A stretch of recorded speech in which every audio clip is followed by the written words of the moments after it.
Assalamualaikum warahmatullahi wabarakatuh.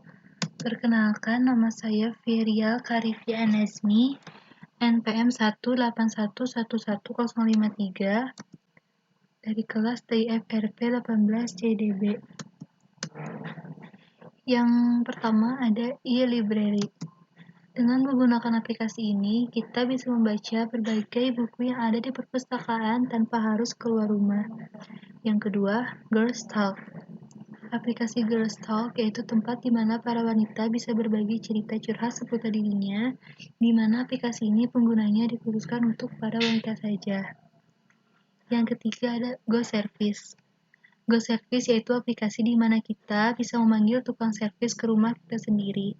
Kita hanya perlu mencari tukang servis terdekat. Aplikasi ini juga memudahkan ibu rumah tangga bila ada barang di rumahnya yang rusak. Yang keempat, Mani-Pedi in your home. Aplikasi ini memudahkan kita untuk memanggil ahli manicure dan pedicure ke rumah. Kita bisa mempercantik diri tanpa harus keluar rumah, atau untuk mereka yang tidak memiliki waktu untuk pergi ke salon. Yang kelima, wedding organizer.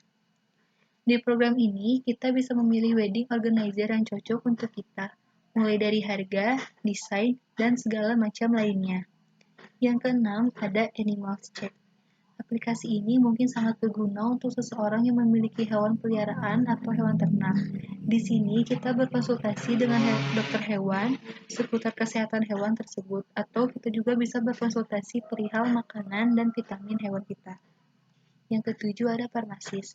Di aplikasi ini kita bisa berkonsultasi dengan apoteker atau dokter seputar kesehatan kita dan rekomendasi obat apa yang harus kita minum. Yang kedelapan ada customershoes.com. Di sini kita bisa membeli sepatu dengan custom yang kita inginkan. Kita bisa pesan custom sepatu sesuai keinginan kita. Yang kesembilan, ada kandang kucing pintar. Kandang kucing ini didesain dengan 2 lantai. Di bawahnya terdapat sensor otomatis untuk membuang kotoran kucing.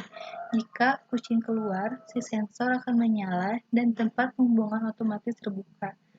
Kandang ini juga dilengkapi dengan pasir yang dapat menyerap bau kotoran kucing. Yang ke-10 ada pemanas teko canggih.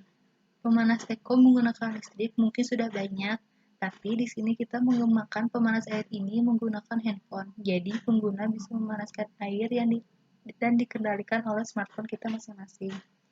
Di sini juga ada ide startup yang lain, Go Laundry, e-cart for transportasi, alat pemberi makan hewan otomatis, Cooking with Me, Sharing with Psikolog, pengendali lampu jarak jauh, undangan elektrik, e-rental, e-tiket, dan robot anti nyasar. Di sini juga ada perbedaan entrepreneurship dengan teknologi entrepreneurship. Yang pertama, entrepreneurship.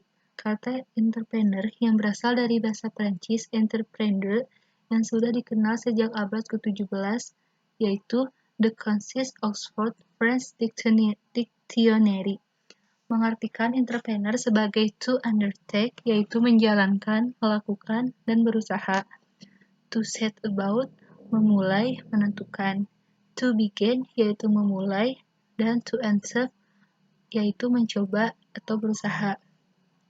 Kata entrepreneur atau wirausaha dalam bahasa Indonesia merupakan gabungan dari kata wira, yaitu artinya gagah, berani, dan perkasa, dan usaha yang artinya bisnis.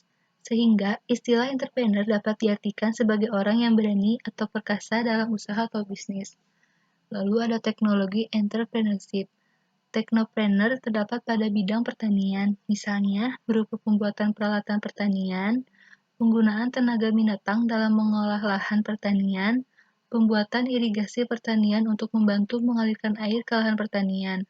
Lalu, teknopreneur pada bidang industri, yang dahulu sering disebut revolusi industri, menemukan alat-alat canggih yang dapat membantu proses produksi.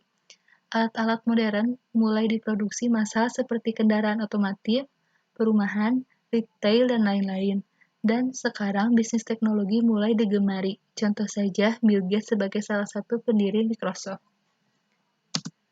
Sekian yang bisa saya jelaskan. Mohon maaf bila ada kesalahan. Wassalamualaikum warahmatullahi wabarakatuh.